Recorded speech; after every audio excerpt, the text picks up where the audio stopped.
Oh.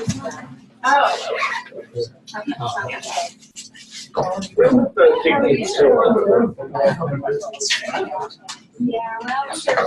Quiet now, but we were there. Yeah. Plenty of room over on this side here. We can squeeze them in. You still married? I am. Okay, 2 weeks. good. I like these lasting relationships.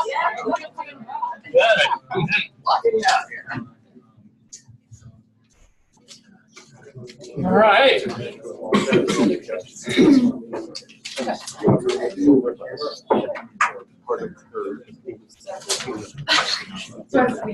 I didn't do it. Yeah, so she was responsible for it. So Usually the receipts over here. Please join up. So how's the adjustment been back to the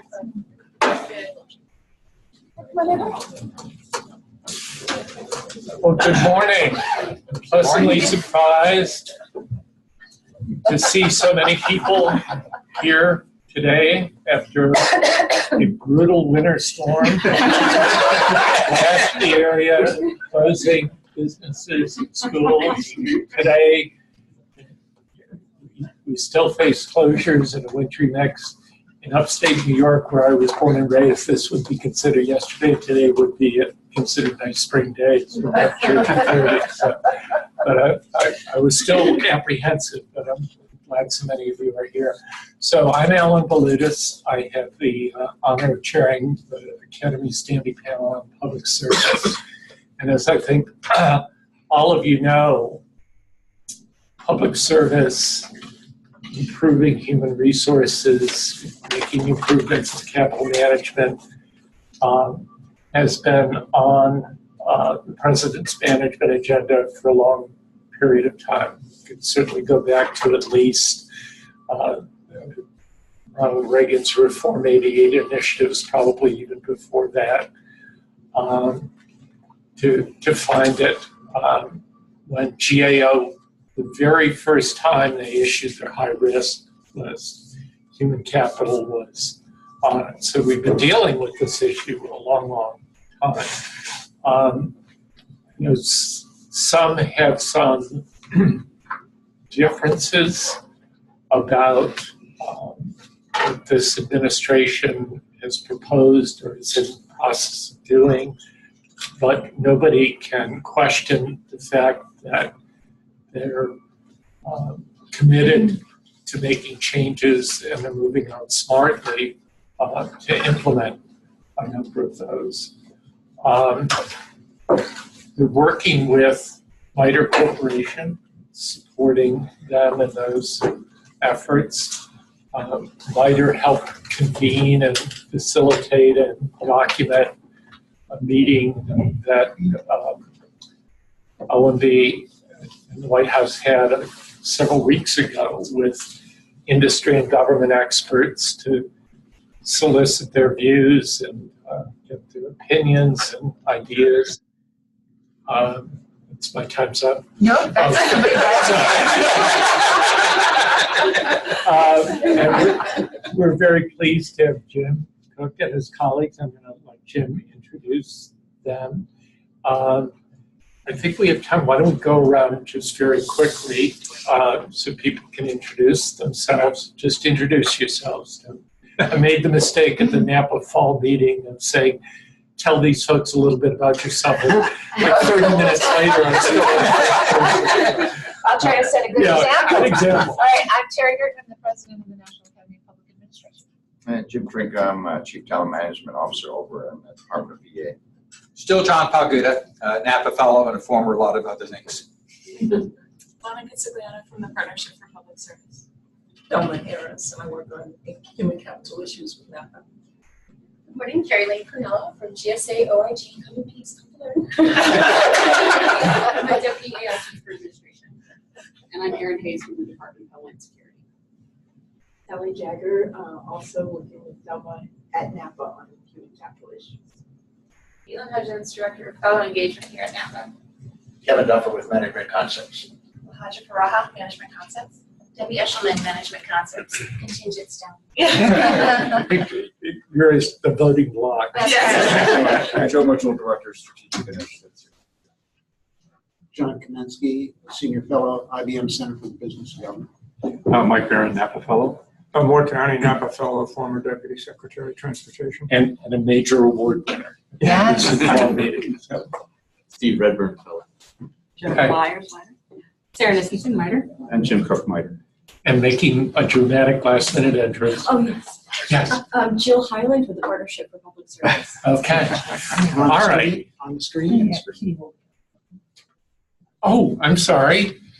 Not looking at the screen. Can you Hi. introduce? Thanks, John. I'm Kitty Woolley, Senior Fellows and Friends, Colorado Springs. Okay. All right. With that, Jim, if I might, I'll turn it over to you, Sarah, Jennifer. And, okay. Great. Well, thank you. Thank you, Alan, and thank you, Terry, for asking us to join you today and share a little bit more about the work that we did and answer your questions. I don't have slides, so there's no death by PowerPoint. Hopefully this is discussion. I'll tell you a little bit about myself and let Sarah and Jennifer introduce themselves again as well. I'm the Vice President and the leader for a new organization inside Mitre called Strategic Engagement and Partnerships. Prior to that, I ran the Center for Enterprise Modernization, which is one of the 7 federally funded research and development centers that Mitre operates on behalf of the federal government. And so we will talk a little bit more about how we were brought into this by OMB, but let me let Sarah and Jennifer introduce themselves as well. Certainly. Good morning, I'm Sarah Nissenson. I've been with Mitre for about 9 years. I'm in our Human and Organizational Systems department as a lead practitioner there. I do a lot of learning and development work, leadership development, strategic planning, strategic communications, organizational design, and I work with the IRS and VA and OMB and many other government sponsors. Jennifer Myers, also with Mitre, and principal of the Human and Organizational Systems Department, and also the Human Capital Strategy capability. So I'm very happy to be here with you today. So as Alan said, we were asked to assist OMB with this particular effort, and it was somewhat of a unique relationship. It's more of a partnership than anything else. And I assume that you know something about Mitre and something about FFRDCs. We are a nonprofit. We run federally funded research and development centers. And while those are under contract to the government, they are expected to serve as a sort of a trusted broker, an independent voice, an independent advisor to the government. So as OMB was thinking about how to proceed on this particular topic, they wanted to convene a group of experts, primarily from outside the Beltway. It's not to say that there wasn't federal voices in the room, but there was a real bias towards bringing in people from academia, nonprofits, and the private sector who wrestled with workforce challenges, workforce issues, to share their practices and to share their experiences. This was more of what I would call a data information collection activity than it was a problem-solving activity. As we were shaping this with Margaret and her team, they very much wanted us to go off from the session after it occurred and put on our independent lens and draw on all the content from the conversation that occurred and bring them back a set of ideas or independent recommendations. Basically, what did we hear that we thought had the greatest potential to be applied inside the government? So as you look, yes, sir. And I just wanted to note, I mean, while Jim will be hitting the highlights, Jim and the team, when we set out the invitation, we did include a link to their report. So if you haven't had a chance to look at it previously, afterwards, you can go back to that and review the report in total. Right, thank you. Yeah, that's a good point. So wasn't planning on briefing the report today, but we're certainly going to talk about some of the content and obviously go wherever your questions lead us. But you'll notice when you do look at the report, and this is a question that we've got from some, there's several recommendations that we've made, but you'll notice in almost all cases there are actions or considerations that we've proposed to OMB for either more study or more evaluation. So I wouldn't say that any of the recommendations are, quote, ready to implement without some additional analysis. Some are easier than others, and we can talk a little bit about that. But in addition to that, one of the things that we tried to do is we took away the content from the meeting, and it was a lot of content, as you can imagine. I didn't count the pages. I stopped counting at about 1,500 pages of notes and transcripts, and I still have the transcripts on my desk. But amazing content. But our challenge was, well, how do you synthesize all of that? We're not necessarily being asked to be the court reporter here. So the objective wasn't to restate every idea or every recommendation that came out of the group, but to really figure out how to pull this together, bring it up to a higher level. So when you look at the report, we propose a framework to OMB, and I know we all use frameworks, probably overuse frameworks, but the idea behind this one, and we can talk a little bit more about it, is not just a set of categories in which you can align recommendations, but there's something fundamental to the point of view that we tried to bring to this problem, and that's a systems thinking point of view. So, for instance, as you go through the notes and you see some of the ideas that came up, no single idea exists in isolation. So it may be about training, but there's a data component to that, and there's a policy component to that. There's a labor component to that. And so what we really tried to do was look at this, step back and say, what do you really, any particular idea that you take on, what do you need to do, and how do you make sure that you think about all the dimensions of that to implement it successfully? So the purpose of the framework is really to provide more of an evaluation tool as opposed to just a way to bucket and categorize recommendations. And so we can talk about some of those as we go through the conversation today. But as you look at the report and you look at that particular section, as you go into the recommendations, you can start to see how we've tried to use that same framework to make sure that the recommendations and the actions that we propose to them are more complete or more comprehensive. And so that was something that we were not necessarily asked to do, but certainly something that we thought would be beneficial, because our objective in writing the report was to give OMB and the broader community a tool to continue the dialogue. That was very much a part of the objective that Margaret had on this, was not to solve the problems, but to collect ideas, create a set of new partnerships where these other organizations were enrolled and engaged going forward. One of the interesting, I think several of you were there, but one of the interesting takeaways that we had and feedback, a piece of the feedback we got from many of the participants, including folks who, as one gentleman said, he would have never thought that he would have been asked to come to Washington from California to have this conversation with this administration. And it was a bit, he was on the panel and it got a laugh. But he was one of many voices that said, I want to continue to be involved in this discussion. How do you keep us involved? How can I continue to have a voice in this as we go forward? And so that was one of the, I think, pleasant surprises for everybody, including Margaret, was the degree to which people who were in the room wanted to continue to be involved going forward. So that's the challenge. That's a challenge for all of us. How do we continue to reach outside of the Beltway and bring those voices back in? Because they had really relevant experience, really relevant points of view, and some very helpful things to share. And hopefully you'll see that as you look at the recommendations, you'll see some of that come out. So that's a little bit about what we did, why we did it. We've been asked several times by folks, so what's your role going forward? Our role going forward, much like NAPA's and many others, is to take up the challenge that Margaret gave to all of us at one point, which is to continue not just the dialogue, but to independently and proactively test ideas that have come up, either things that each of you use or things that your organizations are aware of, or recommendations that have come up in our report, in the NAPA study, and many others.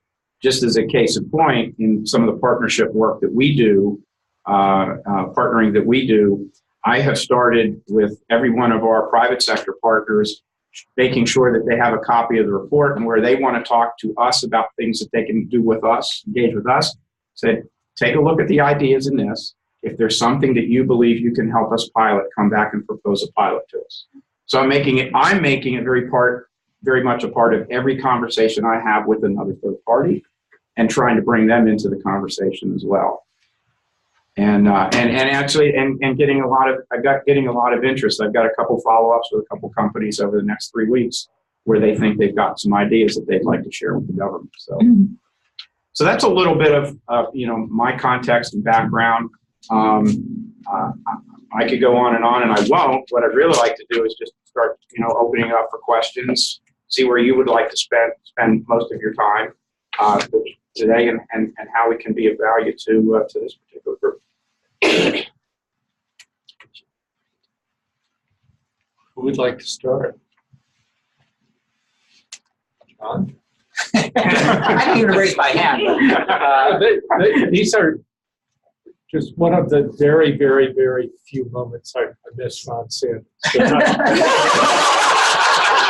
Ron would have the first 7 questions. So I do have. Why are you? Sorry, John. I will have to tell you a story about it. Now that you've been I'm going to tell you a story. So for those of you who were there, in the morning we had a panel. Ron Sanders was on the panel that Maroy Park from Partnership for Public Service had moderated it, and we had decided we wanted to approach the panel a little differently and stimulate dialogue. So Maroy and I had cooked up this idea, and we got the panel together and we said, we want you to challenge each other. And so when one person we want dialogue between the panelists. And of course, Ron was on the panel, so he was the first person to jump into that and was the instigator. So anyway, but I always have questions. I just, I didn't want to be presumptuous. No, go right ahead. It's a role he plays so well. Go ahead. So, I mean, there's a lot of good ideas out there, and I'm sure you guys heard them in the course of your 1,500 pages of stuff. The issue becomes implementation. How do we go from good ideas to actually seeing something in place that can impact agency operations? And particularly in anything that's going to require some legislative action, really difficult in this environment. But I'd love to hear the group's thoughts on how do we actually start implementing some of this stuff and getting movement. So I'll give you sort of an overall answer to that question, and then Sarah and Jennifer might want to pile on or weigh in with their point of view. I'm a big believer in data-driven decision-making. And so the notion of testing ideas versus just talking about them is very important, and it's very much part of what we do too. And so my story about what I've been doing with some of our private sector and academic partners is very much in line with that. To me, especially where you've got the implementation requires policy or legislative action, I believe that the fastest way or the most effective way to accomplish that is to do some limited test or some limited pilot or some demonstration. I don't want to use the term demonstration project because I know that's a reserved term and it has various degrees of positive or negative meaning to people. But we've taken just the work that we've done, we've taken this back, and I've gone to some of our research teams and said, I would like to see what this might look like in practice. So can you create a working, not a prototype, but a working example with the use case? I want to see how you would do this. How would you actually implement a talent marketplace? How would you interact on a talent marketplace, for instance?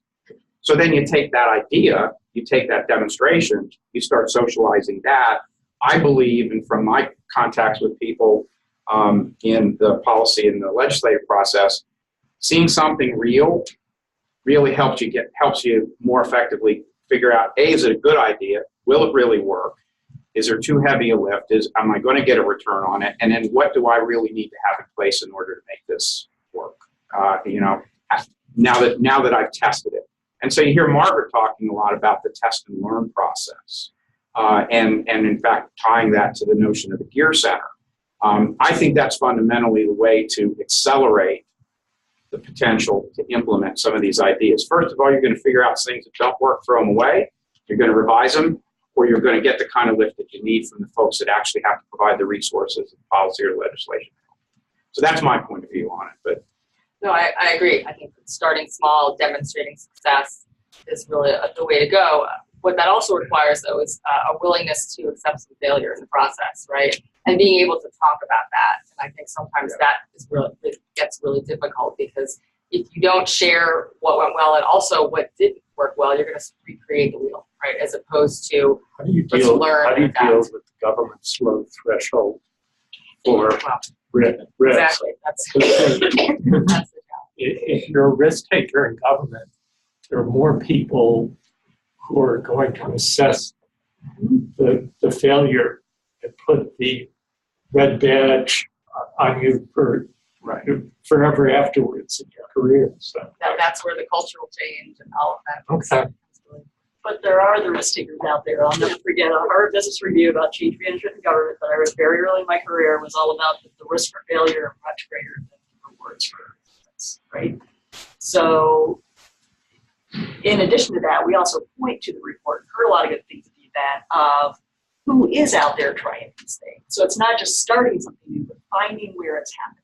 So for instance, DHS is actually a joint duty program across the whole department. And so they're out there, they're innovating. DHS is trying a lot of interesting things. So getting to, well, what are they doing? They have a very diverse department. So they can have someone go from FEMA over to the Coast Guard. How can you do that similar program among smaller agencies to enable that diversity? So find out, and we did spend some time following up with some of the people afterwards, what is making that work? And again, what are your failures that you can save other people? maybe just a thought as a piece of this. I mean, during the inventing government era, Vice President Gore issued, for lack of a better term, we called it like a get out of jail free card, which is like, you want to do something risky, cutting edge, feel free to go ahead and do this. And you have the support backing, because again, sometimes in government, say this from my experience there, you work with people who will work harder not to do anything than it would take for you to just do it, try it, fail, and discard it. But you'll never get it. You don't ever get the chance to try it. Along that line, what we did is we created reinvention labs, and we had this magic fairy dust that we used for the vice president that those that worked in labs, it was okay if you failed. And the IGs understood that, and so they sort of left them alone. And the get out of jail, you do 3 times, but after 3 times, people would start questioning whether it's working or not.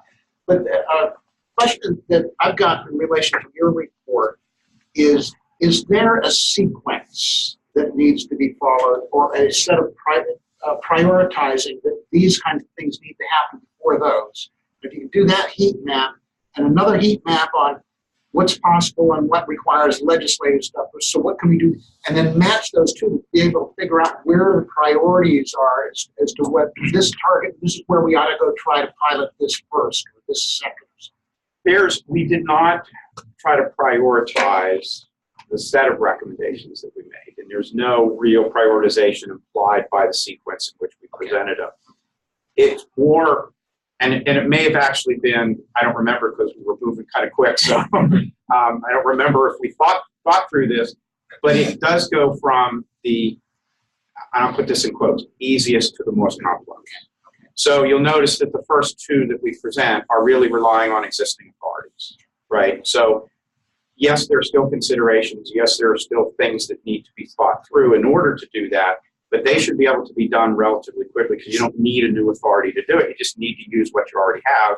And to Jennifer's point, others have used those authorities before and used them successfully, so they'll learn from that and replicate that. And you've already seen Margaret move out on direct hiring authority, but there's other related authorities that are underutilized right now. I think NAPA, NAPA reports have also recognized recognized some of those same authorities as being underutilized. So those were probably the easiest. Not coincidentally, the most complex to implement was the last recommendation, which was the reform of the performance management to be more both results and value-based. And many organizations are doing this. We ourselves have moved to this. It was not an easy transition, I'll tell you firsthand. But Mitre moved about 3 years ago. We eliminated performance appraisals. We eliminated fourth ranking. And we went to a system that uses the complexity of your role, your results, and your behaviors. And not just what you've done, but how valuable those things are to the organization going forward. So we do both a backward evaluation and a forward evaluation. And we did that about 3 years ago, and that's now the way we operate. And like I said, we've eliminated the traditional performance rating process. How's it working for you? It's actually, well, as an officer, I'll tell you, it's great. To people who have to implement and are subjected to it. How's that working for you? Honest answer, yeah. So wait, Can Jim leave the room? Yeah, no. we're already done for this year, so they're good to go. They can answer. And I say as a group leader, so I supervise 7 or 8 folks in our department, and so I'm working with them on their roles, results, and behaviors, and helping to assess that. So I think it's quite effective, and I think it's important to really communicate the reasoning behind it and how it works to the people who are going to be experiencing it. But I think it's been quite effective. And from a workforce perspective, I appreciate it because I feel like I'm treated like the individual who I am, as opposed to being force-fed into a structure. When we're all out at projects doing different things, I always thought, like, how can you compare me to such and such? Because we're doing independently different things. And so I feel recognized and appreciated for that. And aligning it with the outcomes of the sponsor, and being able to say that what you've done has had an impact is important. To your point about the implementation, this is why we felt that it was so important to spend some time on what do we think for any individual recommendation, what do we think some of the key actions are, and then the questions that need to get solved for, right? So instead of just proposing a recommendation and then the devil's in the details, right? These are hard. Even the first two, as I said, do have things that need to get solved for in order to scale them up and successfully implement them. It's all doable, but our purpose, our objective was to provide a little bit more of not so much the roadmap, but the things you have to really focus on if you want to implement this particular recommendation. Yes. Is there a particular issue or concept that had a lot more energy than others in terms of thinking from a change management perspective, where might be the least barrier to change? Was there anything that came out that seemed to be particularly exciting for people that they really wanted to collectively take on? Yeah, I would say the one thing we kept hearing that I also saw in your No Time to Wait report is about the whole mobility and flexibility within the government. That people are just so frustrated. We aren't in the system anywhere where you're a classification GS4 and you work up to a GS15 and you retire, right? People want different experiences. It's the expectations of the new generations. And the perception is in government that moving around is bad. It's discouraged by your managers. If you leave and do a rotation in the private sector, you come back and you're punished, that you can't advance to the next level. So that was a part that we push on a lot with the talent exchanges and the apprenticeships and partnerships, and all of that is enabling that career growth that people are so hungry for. And it's a win-win. The organization benefits just as much as the individual by building those experiences. So I think that's an area that we're really aligned in your report. I would say the other piece that we feel very passionately about that also fits with the performance management concept that we're talking about is that I think a supplement to your report is not just the talent managers, because that's a big piece of enabling that talent pool and moving around, but a critical piece is partnering them with a manager and a supervisor that can give them the care feeding to grow their career. And that's the role that Sarah plays, that she's not my particular manager, but as I work on different projects and grow in my career and build my skills, this is my coach to help guide me, advocate for me, help me move forward. And I can tell you at the Census Bureau, they moved to a talent pool concept in one of the divisions. They have mathematical statisticians. And so they actually have a resource manager that matches them to surveys and projects as they're needed. But they got hit on the Fed's report when the talent resource managers were also their supervisors because they couldn't do both. So they found they actually had to build a supervisor level of people who are technical in that area who could help them do that skill. So I think that's a critical piece of the report that I'm particularly passionate about because that enables so many of these things, particularly changing the performance culture. And that requires new or more training of managers, right? So Yes. They need to have managers know how to do these things. And there also needs to be incentives. Because right now there's some disincentives for doing some of the things that employees really want in terms of moving and moving agencies, different roles. There are disincentives in the system right now that make it difficult for a manager to say, sure, go work on this project for a couple of years, and now I have to fill this position. And there are a lot of challenges associated with doing that. So it's both a training issue and sort of a policy issue, and other factors as well. Maybe in that regard, the thing that we often bemoan in government, which is the exodus from the senior level ranks, may be a positive thing, because you're getting rid of a whole generation of people who've grown up and learned to manage in a different way, and you have the opportunity to replace them with newer people, younger people that live and manage in a different way than a baby boomer. So you're touching on, so that's a great example. If I could just sort of build on that thread for a minute, on even how the recommendations that we made play off of each other. So if you think about, let's just couple the performance management piece with the last recommendation with the training that Sarah and Jennifer and Alan have been talking about. So in this, again, I'll talk a little bit even from our own personal experience. If you want to change the culture, you can't expect people to do that without getting the tools and the training to do it. So the training is necessary. But then if you evaluate them based on those new behaviors, and that's part of the compensation, that you're reinforcing that. If they're not demonstrating those behaviors, now you have a mechanism to not only give them that feedback, but potentially even work them out of the organization. So train them first, make sure they know what the new expectation is, and then have a mechanism in place to evaluate that behavior and whether they're consistently delivering that behavior. Reinforce it if they do, and give them feedback and potentially more if they don't. And so those two recommendations are, to some degree, they build off of each other. They're dependent on each other. I saw some vigorous head nodding on the screen. Kitty, did you want to offer any comment? I saw you vigorously agreeing. I think you're on mute.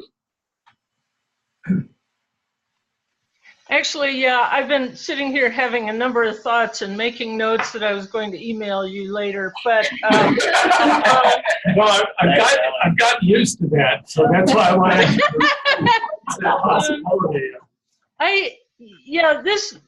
what was just said, and I'm sorry, I sort of can't really see who's speaking, so I'll just tell you, I think the training leaders and then evaluating them partly on their ability to adapt is hugely important.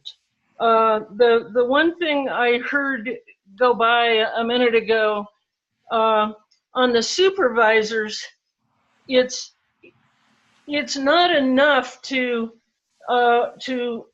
look at the receiving supervisors. It's also really important to look at the supervisors who are losing people to rotations. There are two young feds I was going to recommend to you. They're sort of old, on the old end of the millennial demographic. And one of them who was at Department of Ed then, who is now at GSA, was recognized by OPM for bringing Ed's Presidential Management Fellows program from near last to probably fifth in about 18 months. And I think talking to her about her experience with both receiving and sort of the managers who give at the office, who give people away, even if it's not permanently, that's a hit to them, and there has to be some attention paid to them. But also just the issues that come up with an a rotation, whether it's internal or whether it's external between agencies. The PMF people have dealt with this a lot, and this young woman at GSA would be a really good source of the issues that are going to come up as you do that. Well, if you do log that name, I'd be happy to be sure it gets to Jim and the Yes, team. thank you. Okay. Yes. Okay. All right. I saw and then here. Let's go first and then come up to John. Okay. Just following up again on the performance management, because that is a big deal for the federal government. I was just curious about, in your experience, the transition period you had going from your old system to your new, whether there was any fallout among those who perhaps couldn't really adapt, and how you would have addressed that. So the transition, let's see if I recall this, from design, development, communication, it was about a year. Probably could have been, just from our experience, could have been potentially a little longer. We made a decision late in the game. And then, of course, you have these forced periods of time where you've got to make compensation decisions. And that led to some missteps in communication, which we had to rectify. So it did the first time it went out. It wasn't really well. It really wasn't well understood by the general population, and obviously the manager still needed to get trained. So we had a little bit of missteps there that we had to correct. But we didn't stop the implementation. We just dealt with it, kind of the not failing fast, but learning fast, right? Learning, being honest about the mistakes, and then going back and correcting those mistakes. A lot of it was in communication, not so much in design, right? Because what was learned, I think, is that it's not enough to prepare the managers. You also have to prepare the employees. And that's actually something John and I, probably from our common past with PwC, remember our old coaching program, the employees actually got trained on the coaching program because they needed to be prepared to actually receive the coaching and know how to select a coach and how to engage with that coach. And so I would say, in our case, when we did the transition, we communicated to managers, we didn't do a sufficient job in preparing the employees for the change. And we had to go back and do some redo of that. But that's kind of the thing that was the thing that I probably remember the most. Why didn't you pilot it first for part of the organization? Good question. We talked about that, and the decision was made by the leadership at the time to just, to go all out, to not have two systems in place. Some of it may be just the size of the organization, right, and the way we're structured. We are about 8,000 people, but to take one center and do it with one center was felt, at least by the HR folks, that there was a level of complication there. And in fact, created now two different methods for doing compensation in the company, even though one was a pilot. And we felt that it was important that everybody be assessed and evaluated and compensated the same way. And if we were going to go to one model, we needed to get everybody, rip the Band-Aid off and get there. So we did rip the Band-Aid off, and we loosened the scab a little bit, but we corrected it. We corrected it. And I think the other aspect to your question, there are a certain subset of people that did not necessarily adapt well to the new model of evaluating, right? Because they were, to Jennifer's point, they were now being evaluated as individuals, not against a peer group. And they were very focused on what I have accomplished in terms of actions, the sum total of the work that I've done, not necessarily the results. And so they had a very busy year, but they didn't get results delivered. And so that shows up in the way they were evaluated. And it was a tough pill for many to swallow. Because I will tell you that one of the benefits of eliminating performance appraisals, and part of this comes from being in an expert culture, performance appraisals in our organization at one point it was not unusual to get a 7-page self-assessment from an employee, 7 or 8 pages. Now, as a manager, if you have to read 6, 7, 10 of those, It's not pleasant. It's very painful. We eliminated that. They still wanted to write it because they felt like they needed to account for all the things that they did. They didn't want to have the conversation about results. So I think that's transitioned. It's now been, like I said, 3 years. I think for the most part we've transitioned, but those were some of the difficulties in making that change. I'm curious, Sarah's point on that too, the behaviors too. So maybe you accomplished a lot, but you didn't play well with your peers, which is extremely important at Mitre. Right. Yes. It makes a difference. Yeah. Right. And I have seen, Jim, to your point, an evolution of when we ask people to do self-assessments at the end of the year. We coach them. It needs to be brief. It needs to be focused on your impact, your outcomes, and over time, they've gotten better at that. But it's taken time. John? So having observed, especially government-wide change efforts over a number of decades now, it seems to me that there's two issues that arise as impediments. One is a trust issue, and the other is, but not it won't work here issue. So Jim, you mentioned the demonstration project authority, which was part of the 78 law that said agencies could try stuff, and there's going to be rigorous evaluation and all that. So the very first demonstration project was the Navy Weapons Center at China Lake, 1981. Rigorously evaluated, implemented, and I spent time at China Lake. And there was it was actually a very successful effort. It worked for them. A lot of employee involvement, they, trial and error stuff. It worked very well.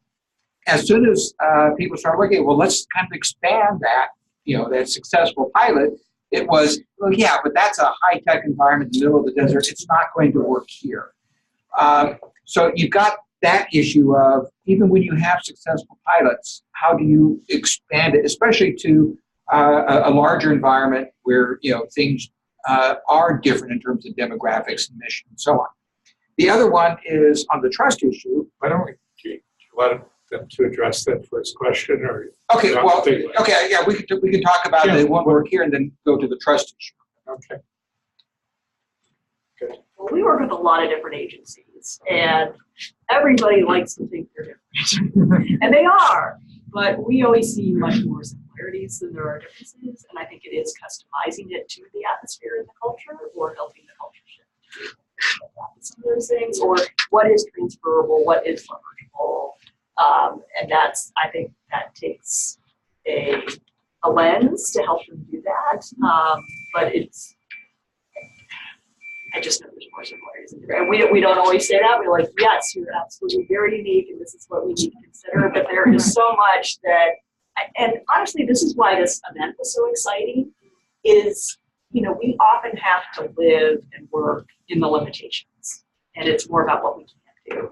What was really cool about this event, I know Therese was there was such a positive excitement, energy. And I don't know if we captured that in this report.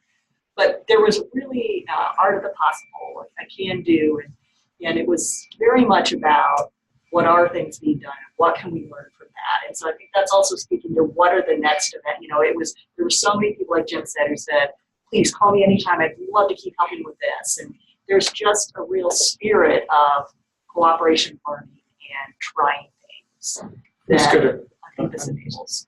I was going to bring up China Lake as part of I sometimes feel we suffer from some kind of pilot fixation syndrome, where we're not capable of doing anything more broadly, but we are capable of proliferating pilots. So, because I look around government and seen so many agencies pilot variations of the China Lake pay for performance things, but can't seem to get anything done more broadly. And it got driven home to me like 2 or 3 weeks ago when some agency official told me very proudly that they were going to move to a telework pilot. I thought, really? Do you not think this has been a demonstrated concept? So I think, we always say, didn't you say be provocative? Was that a different session? That works here. But it's like if you look at the government, we've given out so many pilot authorities to so many people to do so many different things. And it's like the challenge would be, well, is there any last bastion government who's doing it the exact same old way, or everybody's piloted and done different things, so we can't seem to come up and achieve any government-wide. So go to no, but let me add to something on the pilot, not to extend the conversation, because this is a challenging issue. And to me, this may actually sound superficial, but it's not. It's a tough one to articulate. There's a way to construct pilots and evaluate pilots that I think can get over that. I think there's and we all do it, even in our case. When you seek to leverage something that somebody else has done, there's a lot of focus on how it was done and try to replicate that. I don't think we often enough, go into a pilot with the idea of let me figure out, it's a demonstration, but there's things that I want to learn from the pilot. There's important attributes, aspects. What are the critical success? What needs to be in place? How do you do? It's the elements of success for the pilot that you have to think through in order to replicate those. So we do a lot of this across our FFRDCs by taking, independent research that we do, and we use a VA use case or an intelligence community use case, and then try to relate it to the IRS. Now, on the surface, you go, well, those two things have nothing whatsoever to do with each other. But they, in fact, do. If you look at it not in terms of the specifics of the case, but more about what are the success factors and how do I replicate those? What do I need to look for in the other environment that makes this implementable, right? And I know that's probably an inadequate explanation. It's one of those, you know it when you see it. We do this a lot in our research world. And so I think I would look at how we construct the pilots and include in the pilot evaluation other people from other agencies that you would expect to pick it up. They ought to be, nobody wants to have it come to them as a, hey, this worked at China Lake, go implement this. This is what we're going to do. Have them be part of the process. Have them evaluate, be part of that evaluation process so that they can extract the learnings to figure out how does this now apply in my environment. So again, that's kind of an experiential answer, but maybe an inadequate to your question. Well, I think related to that is the issue of trust. So some of this is premised, at least the theory is premised on the fact that logic and reason and data will drive good outcomes. But then you have people who are looking at other aspects. We have a lot of stakeholders. So I think one of the reasons reinvention got some stuff done was that people at least trusted that the intent was to make government work better.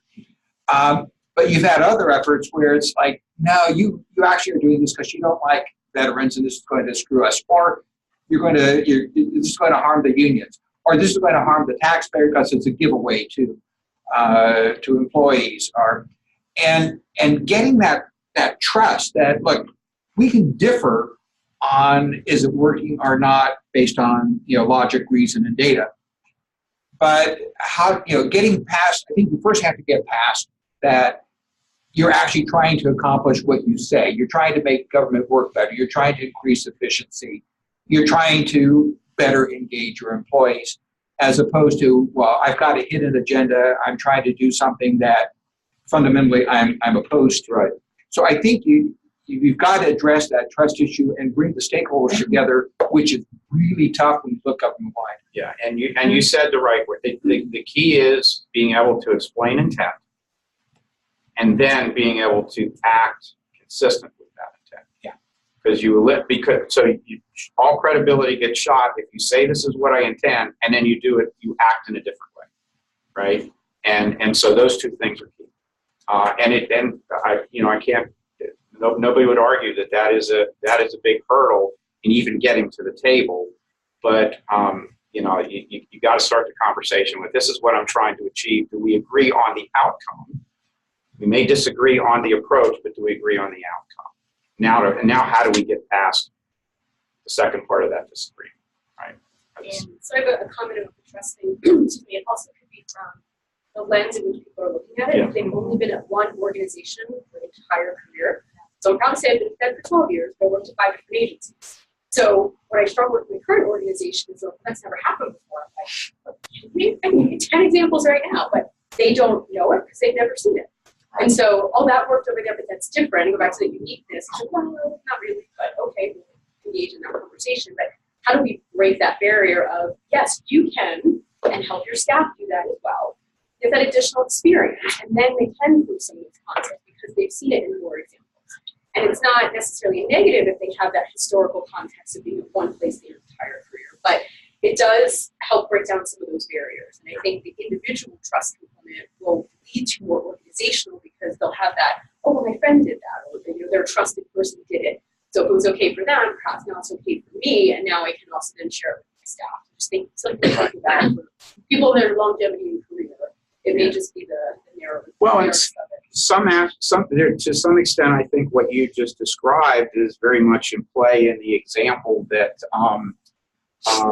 that we referenced in the report that was brought up at the symposium, the management labor issue at Portsmouth Naval Shipyard, right? Which was all very local. That was not, that was not driven by the top of either management or labor. That was 6 people who actually saw the same problem. They didn't like the outcome. They, employees were not, they were kind of going through the motions, as they said, and performance was flat. And they knew they needed to change something, and they got together literally over, maybe not the kitchen table, but around a table and said, how do we fix this? So there was at least some basis for personal trust that they all had the same objective in mind. Once they then decided what actions they were going to take, that the way they worked through disagreements was they always went back to, but this is where we agree. So how do we now deal with the disagreement to get us to that same point, right? And they never disagreed on the outcome. And that all happened very local. What I would add to that is, the trust piece is it's engagement is a key aspect of that, right? Because if it's just a manager or a leader sort of telling, this is how it's going to be, trust me, it's going to work, that's not very effective because these folks have seen, I've seen it before, right? This too shall pass. But people embrace what they help to create. And so the more you can genuinely give people a say or a voice, that builds trust, right? And it makes it more effective in the organization because they know how it's going to, so this worked here, what does that mean for us? Well, this will work, but that won't, because they know the reality of the things on the ground. And it's when you win the hearts and minds of your biggest critics that people are looking at, that's when it starts to shift. But that's a lot of hard work. That's not easily done. No, it's not. Especially when everyone's so busy. It's the harder path, but you get less resistance and generally a better solution. Doris, you always have great insights on that issue.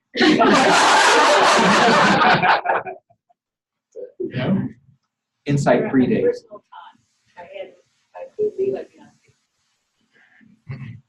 Yeah. I have a question. So the session that you all facilitated was done before some personnel and organizational changes happened. What is your assessment of the capacity of OPM and OMB to actuate some of the changes that you're recommending, given where we are?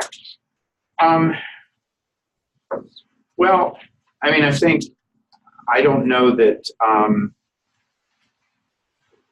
personal opinion is that the capacity challenge was either better or worse before those changes. I think it's always that actuating these things it takes much more than OMB and OPM. And so I think, number one, I think that's why it's important that the agencies, where they can begin piloting, demonstrating, testing some of these ideas, because a lot of good comes from the ground up.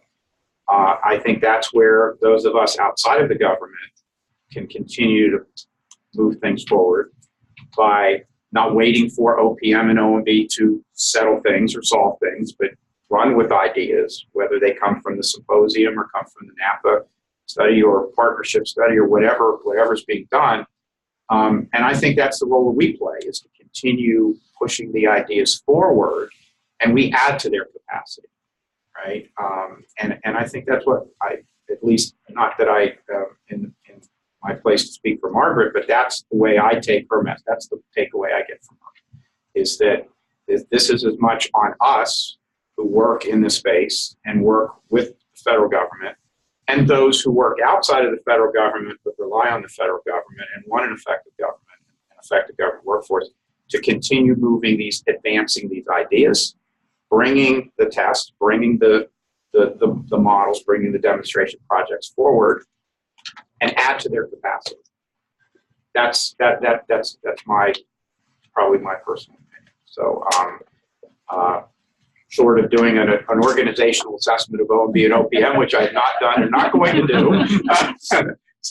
Don't take that one back, Gene. I'm not. We don't have any money. But I think that was really very much a part of the symposium, is energizing the community. And I could say certainly from our part we are, and very much embedding a lot of these ideas in a lot of the things that we do and that we look at. So that. Or if I saw your hand up earlier. No, I didn't have my hand. Okay, sorry. So if you had to, okay. No, No, I mean, so a lot of recommendations come. So the standard question, at least that I always ask, is, do you have a favorite? He said, if we did this, if you were on a desert island, you can only choose one, make that choice, and give us that one. Okay. So, one favorite? Just one. Just one favorite. Just one. I'm going to force you. Yes. I would give you the one favorite that I would give you, personal favorite, is the data science, because I think there's much better. Can you summarize that for me and maybe for others who stupid like me didn't read the report? So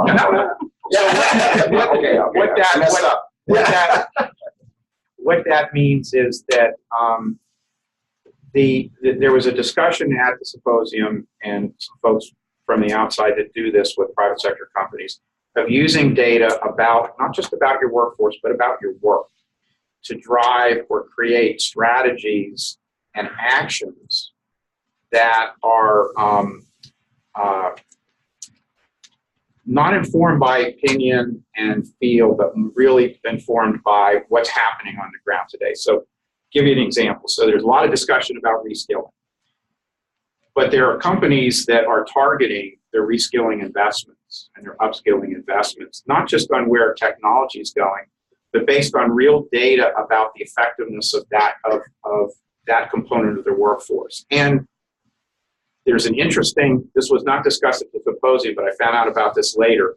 There's some interesting work that's being done, I believe, in the Netherlands, where they're using data science to evaluate the shelf life effectiveness of training and when to plan in advance regular intervals of training, refreshing the training, as opposed to having to go back later and saying we now have a deficit and we got to retrain everybody. It's like when you get training on a technology, given the shelf life of technology, you need to get refresher training every 18 months, as opposed to waiting until that technology has passed you by.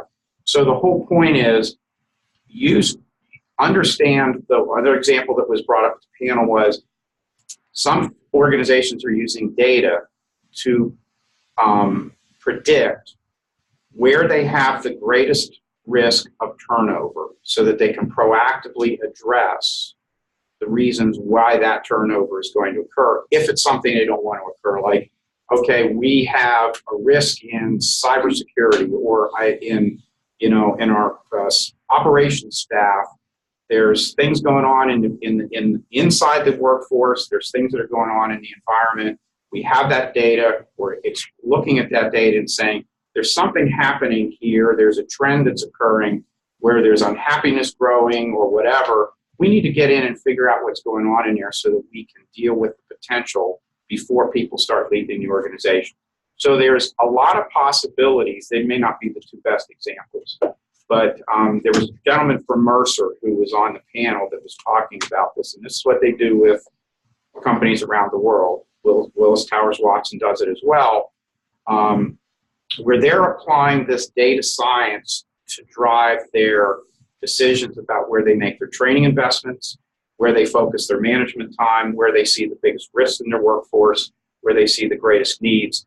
So they're now targeting their investments to address those in advance. And we believe that there's opportunities to do that in the federal government to inform the things that you're doing at an agency level and at a macro level, because the government has a lot of data. And you have capabilities in the government today where you're doing data science on mission problems, but you're not using the data science on the internal management, like some of those Fortune 100 companies are doing around the world. And so that's really we think there's great potential there and talent there inside the government today that could, and data that exists that could begin doing that. And I don't believe that's anything that requires legislative action, at least not to do the data science and do the analysis. Some of the things that you want to do as a result of that may require policy and legislation, but to apply that data science does not. So from what I heard you say, you have a recommendation that just says make database decisions? Yeah, it's applied data science. It's applied data science to create data-driven HR strategies and actions or something like that. So what that requires is creating a position in the capital organization, because that's not how they're running right now. So the private sector, there is a model for this. I just spent a week with people in the private sector who are data wranglers and scientists and so forth. And so it is a skill where they hire highly educated individuals who can manage all this data, and you're Ford and Allstate and Dow Chemical and all, Nike. We were actually hosted by Nike. And so what they do is wrangle this data, find the patterns, and then inform the executives to help make decisions. I have that person on my staff. Yep. Directly for me. Okay, fantastic. That doesn't exist across the board, and that can make it, and because HR doesn't often have to see it, they're not treated that way. Another powerful piece of that is that what this group is the Attrition and Retention Consortium. It's actually a unique experience where the private sector is coming together, learning from each other, is to create a group among government of those peers.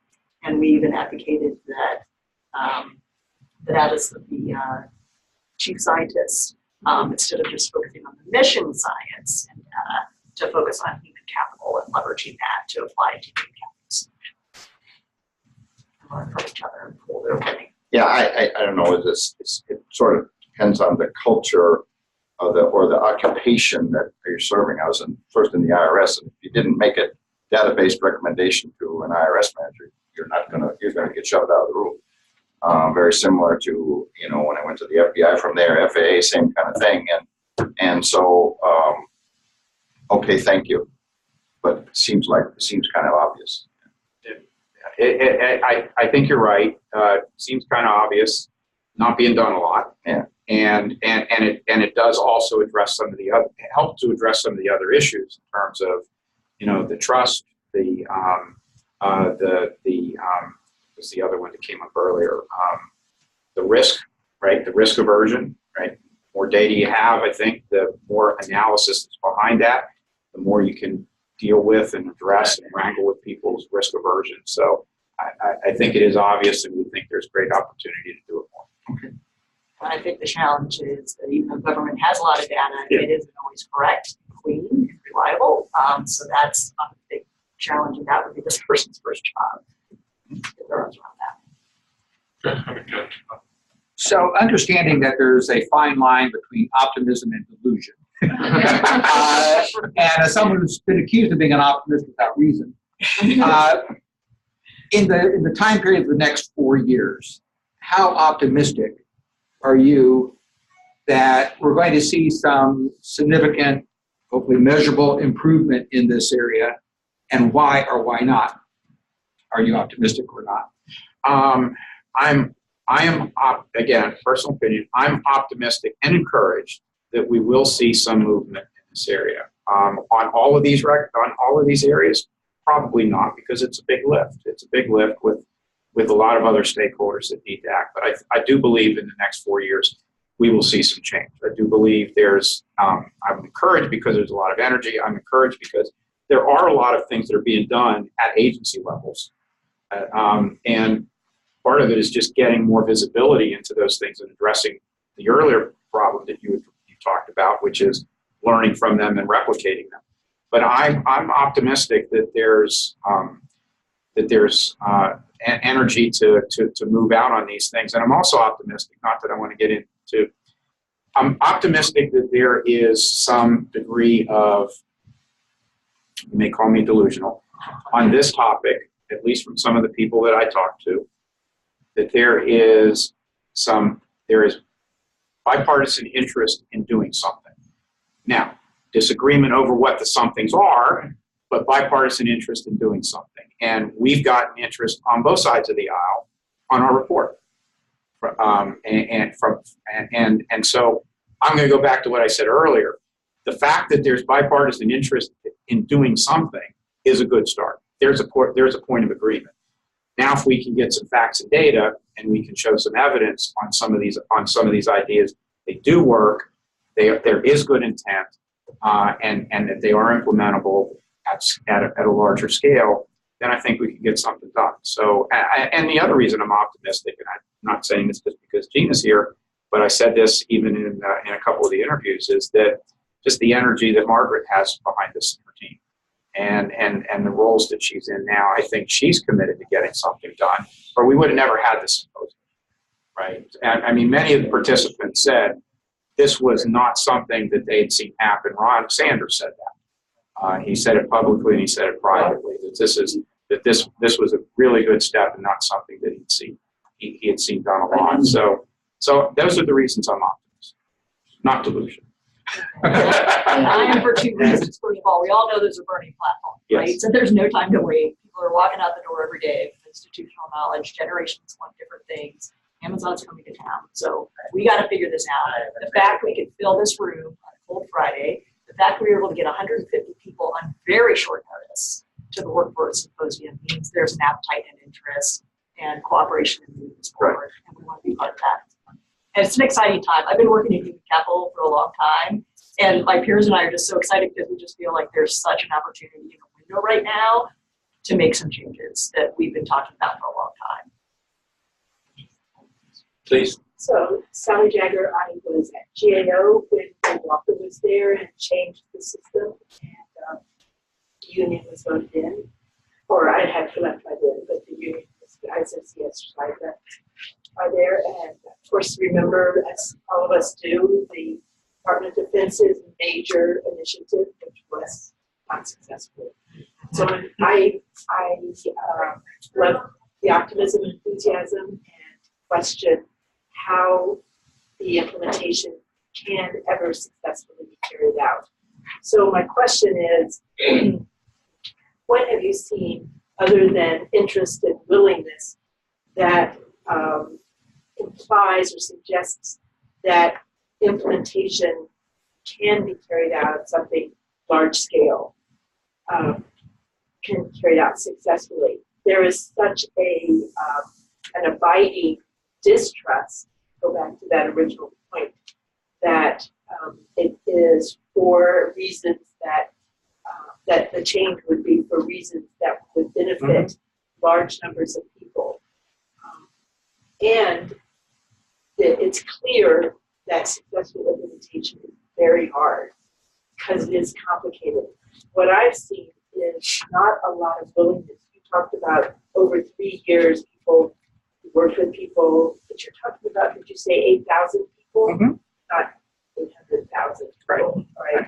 So what did you see or learn that maybe I didn't pick up from this that would suggest a tolerance and a willingness to make the adjustments over time so that it can be successful? So maybe the sample size is a little limited, but I think what I saw is that both during the symposium and then afterwards, I heard a willingness in some of the discussions to recognize that in some cases, we have to decide what do we need to do the same and what do we need to do consistent. And the distinction I'm trying to make there is that it gets to your scale question, that there are some things that it may be okay to do differently, but consistent with an overall policy, but to allow it to do differently. So it doesn't have to scale up exactly the same way to every federal employee. There are other, in every agency, you know, whether it's the difference between civilian agencies and DOD or whatever, but there are some things you can do consistent with principles and policies and still do differently because of different environments. There are some things that you should do the same way, regardless. That's going to be, both of those have different levels of complexity. But I heard in the discussion a willingness to accept that those two outcomes can exist, that it doesn't always have to be done exactly the same way, so long as you do some things consistently. And that's part of the discovery process, is where does it make sense to do it that way versus the other way? And the other thing that I've seen since the symposium is the interest that exists at the agency level. So again, given what we do, and we've actually got some calls from some agencies we don't work with, but we do work with a lot of agencies through our FFRDCs. We're getting phone calls and we're getting requests to meet with them and talk about how they implement some of these ideas. So there's an interest at an agency level to be part of the pilot process, to be proactive, because they see, they get the message that we, and they see the need to do things.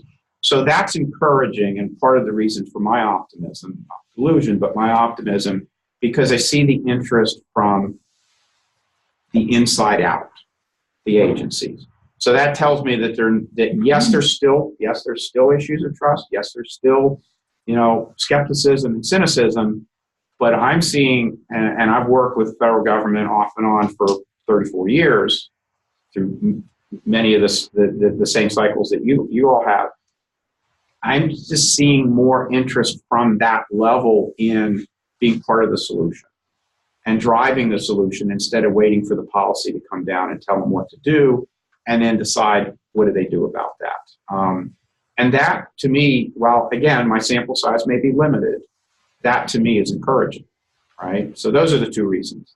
Wouldn't you also say, though, I mean, I certainly agree, implementation is a challenge, whatever sector you're in, public, private, nonprofit, but whatever. But in terms of the scale issue, I mean, what you did at Mitre is not unique in the private sector. So you did it for 8,000. Right. Cisco is something much similar to it, and we're 150,000. And so, I mean, I'm sure you're familiar with other companies that if you aggregated those numbers, right, you'd have something that was really much more comparable to the, right, you know, to the, but clearly, you know, there's doing it in a place like VA or DOD or DHS is always much harder given the complexity. That's right, just by the size, not to mention the other factors. Absolutely. I think we're getting toward the end, but I'd like to be sure anybody else that has a question or comment, observation, has a chance to weigh in.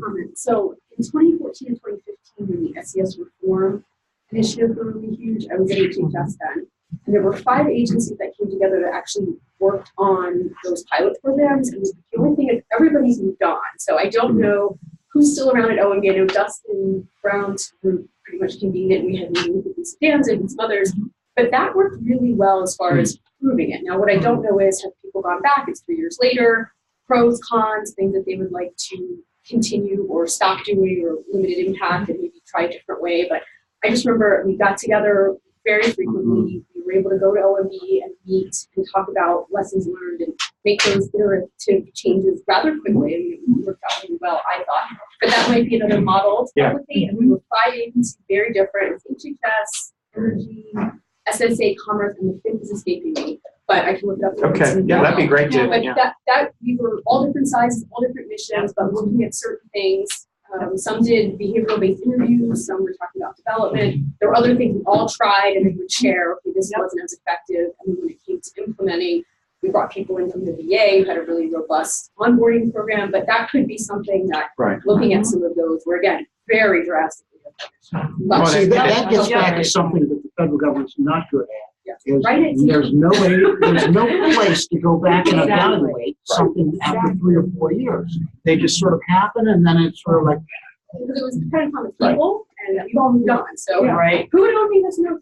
They also don't want to detail right now. So Go back a few years. I just saw them yesterday. okay. I still look to that and use some of it, but I'm like, okay, well, John's retired. This person is gone. I love, but that would be something. But the lessons Dust it learned off. from major reforms, and there's not a place to do that. When we were doing reinventing government, there were so many things we wanted to know what happened after 2 or 3 years, and there's no capacity. Right, right. So that another model too is I was part of the HRLOB organization in OPM, and so this is a role that OPM and OMB can form. Or there was a cross-agency council. It was the MACE, kind of the Multi-Agency Executive Steering Committee, and so the similar kind of thing that representatives from about GS 14, 15 levels would come together, represent their agency, and then we would help them intermarry with the shared service centers. And again, it was hard work, but again, it was buy-in. It was knowing what's working. It was working through problems that they had and working towards solutions, and that's where it all comes together. So, and again, it gets to that buy-in and bringing the people to the table to work on the tough problems. And a very important point that looking beyond the Beltway is terrific, and we want to bring in outside ideas, but let's not forget what's already happening that is really effective and find ways to share that and share those lessons learned. Or even if it's not effective. Well, right, exactly. And that's where you want to be okay to share failures, right? So people learn from that. Our conditions change. Like, oh, we can't do that. Well, it was 2000, whatever. We're almost to 2019. Some things have changed. Now use that weren't available. We're not ready for government use. Okay, while agreeing with the point over here that one can learn from failures, the one thing I'd say is that there's often too much of a focus in government on failures. It's the IG documents failures, the GAO documents failures, and the oversight committees on the Hill document failures. And to me, as I said before, it's like studying medicine by only doing autopsies. So every once in a while, you need success stories to focus on and learn from to be sure you pick up on those lessons. I know, Jim, you have a meeting or call you need to get off to, but any last comments, Terry? Go ahead. Just a question comes to mind in that whole discussion. It's to what extent are technology changes and workforce demographic changes making change inevitable? I mean, something is going to happen because those factors are forcing things. So, to what extent is it different this time because of those factors? I think that was one of the key messages, and we tried to highlight this in the front part of the report, right? It's the case for change, and we probably could have said more about it, but I think that was made even in the morning by the keynote speaker at the symposium. Is that the one thing that I think we can and should all agree on is change is necessary. Not because there's something wrong with the workforce, but because the digital transformation that everybody is going through, and we heard this from the private sector companies, is forcing the need for change. Yeah, and there's data on that. There's real data on that. And the keynote speaker from Willis Towers Watson presented some of that information. But that I think that was a point that, regardless of where you were from at the symposium, everybody agreed that this is really the overarching driver that's pushing all of us, not just the federal government. And this is what the government shares in common with the private sector participants who were there. And we're all going through it. Although the challenge, both the challenge and the opportunity may be greater in government, because as you look at the demographics, the workforce, the government is the total reverse of the private sector in terms of numbers of Yeah. employees under 30 and numbers of employees over. Yep. So while it might occur in Silicon Valley and Amazon here and so on, government really is going to experience those changes.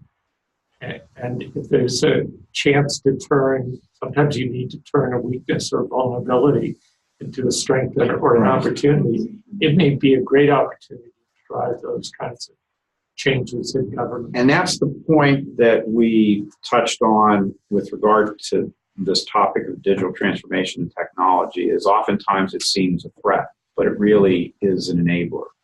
Because what it's doing is it's changing the nature of work. And so you can see that as, being in jeopardy, but you can also see it as an opportunity to really fundamentally change the role of some folks in some of these functions. Alan, you kind of commented on it from a generational perspective, but I would look at it maybe even a little differently. And that when you look at different sectors in the private sector, take an insurance company, for instance. So there's a business, having worked in that environment for a while, that is very, it has historically been very paper intensive, very analytically intensive. You get the image of the person with the green eye shade on and so forth. Technology is fundamentally changing that business and the nature of the work that happens. That changes the nature of what an insurance adjuster does, or an analyst. Their business is changing. They need to be prepared for that change, regardless of what generation they come from. And so that's what we were really trying to address, was the changing nature of work is changing the requirement that exists for the federal workforce. How do we deal with that as an opportunity, not a threat, right? And the same is true. The same is true for those of us who work outside of the federal government as well. So that was a good point. And speaking of outside the federal government, since we're sitting here at NAPA, what can good government organizations like NAPA, Partnership for Public Service, and others do to be part of this solution, maybe beyond what they're already doing? I think, well, and I think it applies, we'll say this applies to us as well. And I say this not in a critical way for any of us, but I'll say I harp on this inside our organization. We can study the problem, or we can find the solutions. And the solutions are out there, and address the points that you raised, John, which were, okay, so if this is a potential solution, let's dig in. What are all the things that need to solve for to get to yes? Too often, I think the dialogue in Washington is around all the reasons or all the ways that it's going to be difficult to get to yes, and or how to get to no. We can't do it that way. This doesn't allow us to do this. This doesn't allow us to do that. So I think the role that all of us play is figuring out how to get to yes. We know the complexity, we know the challenges, we know the issues, but let's figure out what are the possible ways to get around them, or to solve them, or to break those barriers. And whether that's doing it through tests, whether it's doing it through data analysis, whatever it is, the more that we can present for the government ways to get to yes, ways to get it done, I think that's how we are part of the solution. Does that make some sense? Yeah. Terry, let me give you ask comment question. All right, I'll try to raise it up a level. A lot of what, it strikes me that a lot of the recommendations that we heard at the session, and a lot of what comes up in the report, are tactical actions, right? Fix this problem here with this solution, this nail, this hammer. It seems to me one of the big challenges that we're missing is how to get strategic about human capital. Future of work is a big piece of it, but how do we string these tactical actions together in a strategy, or vice versa, create a strategy that the tactical issues hang with, so that you have a longer timeline that can be perpetuated over, say, administrative changes or changes in agency direction? Yeah, I mean, that is That's a good question. We did do some thinking about this. We were, for this particular effort, really focusing a little bit more on actionable things, but I think some of it gets back to this notion of being more analytic, more data-driven, and creating long-term strategies that are based and informed on data, not just at the outset, but then how you use the data to continue to evaluate whether your actions are achieving your strategic objectives. So that's probably one way that I would think to get there. And again, I'm sure there's other things that can be done, but that's, to me, that when I think about creating strategies, I try to start with what do I know, what don't I know, what's really happening, what do I have to solve for, and I try to do it from a data perspective. Well, with that, please join me in thanking Jim and Jennifer for joining us today and giving us the benefit of your insights and report on what happens. Much appreciated. Thank you. I would note that we have some slight lunch here, so if you'd like to stay and continue the dialogue, or you want to grab something to take with you, please do so. And I look forward to seeing you at our next meeting. Thank you. Thank you very much. Yeah, I just want to see it.